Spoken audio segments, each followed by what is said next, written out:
Hey, this is a trapping video, as in trapping wild animals. If you're not into that sort of thing, then please don't watch. If you are interested in going along with me to check some traps, well, you're more than welcome. So go see if we can catch some critters. Finally getting a bit of winter weather here. It's about time. Let's go. I'm down here along the old railroad tracks, or where they used to be. And of course they used to run up that way. And cows have a trail here.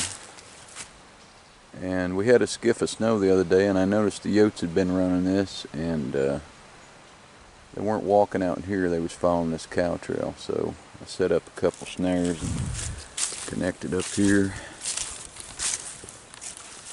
That's a young one. Muddy mess. I'll have to take it down there in the creek and rinse it off before I haul it to the house. That makes number 20. So it had been a few days since I caught anything. I think actually 6, which is unusual, but it happens. So I'll rinse this one off and get it loaded up, and I've got a few more traps to check. The rain's coming in, and it's going to turn to snow. The weather's been all over the place. My sets froze up the other day, and I had to remake them all. But once again, that goes with the territory. So we'll get on down the line. Stay tuned. I'm down here in this field. It's right beside the creek, and had a set down there. I just goofed around, threw a couple beaver tails down in some brush, and that one got robbed. And then up here I had a dirt hole set. Had a turkey feather hanging up there for an attractant, because I've caught bobcats here before. But we got a female yote, decent fur, number 2 Bridger Douglas, and my blue cheese bait. I can't remember if I had any lure down in there. I think I did. I put Blackie's Deathwind and then a little red fox urine. So yeah, that's number 21. So I'm going to go down and remake that set. I'm going to have to move this one. The weather's all over the place. So anyway, get on down the line. On we go. Oh, that's pretty cool. Look at that ice.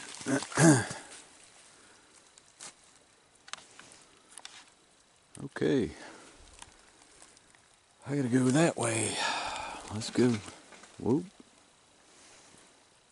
Yep. Onward.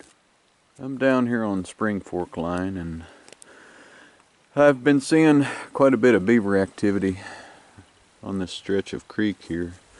So I set me up a caster mount set back in this little spot around this drift, and connected on a decent sized beaver. Not too bad. Kind of suitcases, odd catch. Did the trick. There you can see coon tracks and mink tracks. So there's other critters.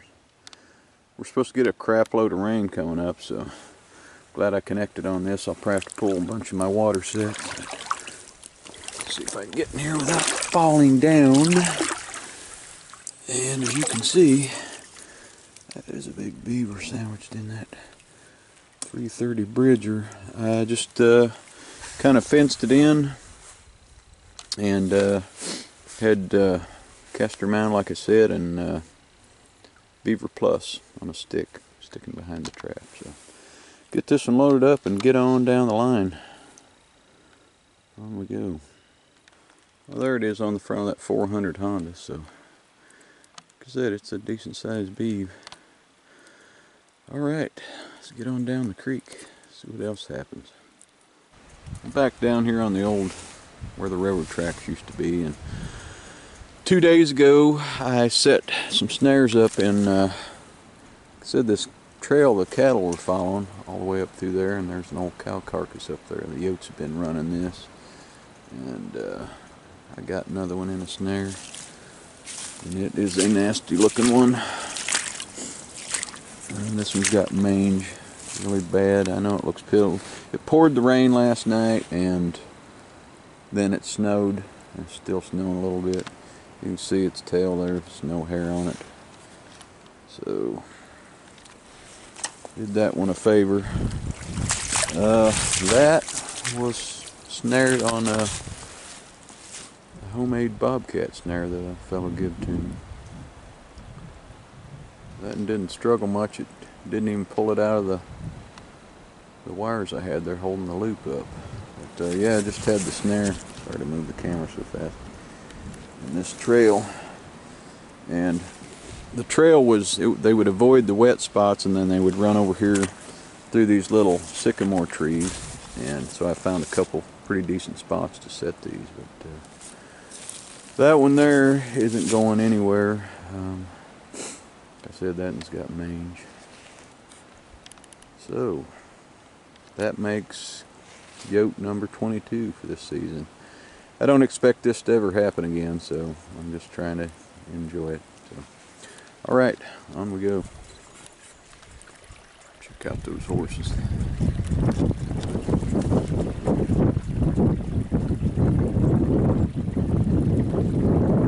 A lot of people go,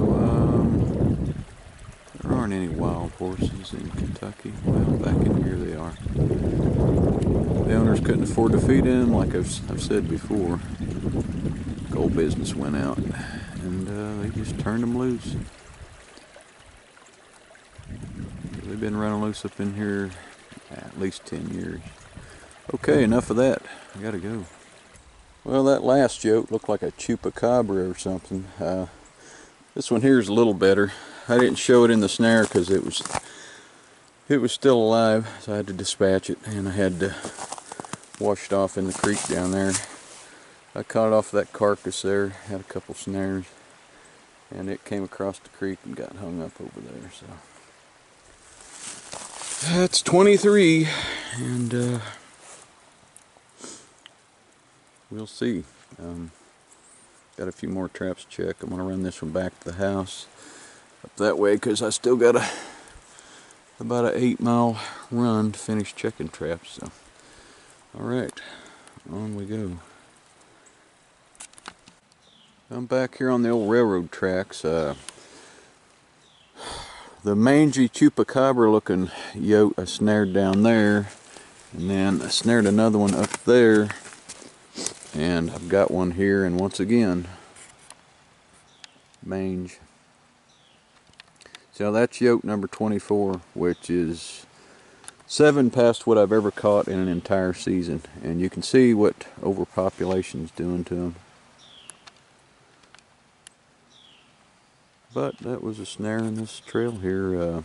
Said they've been following this cow trail. Nasty critter. Once again, I guess I did that one a favor. So, I guess I'll get on down the line. Hopefully I'll get a yoke that's not in that shape, but got no control over that. So, on we go. Yeah, I got a couple mangy ones in that bunch there, so I'm getting ready to pull sets down Spring Fork here probably tomorrow, because we're supposed to get another storm, as in rain and then snow, and everything's gonna freeze up. Rest up a day or two, then I'm gonna head to Quicksand Creek and finish up the season there. So as always, y'all are welcome to come along. Catch you later.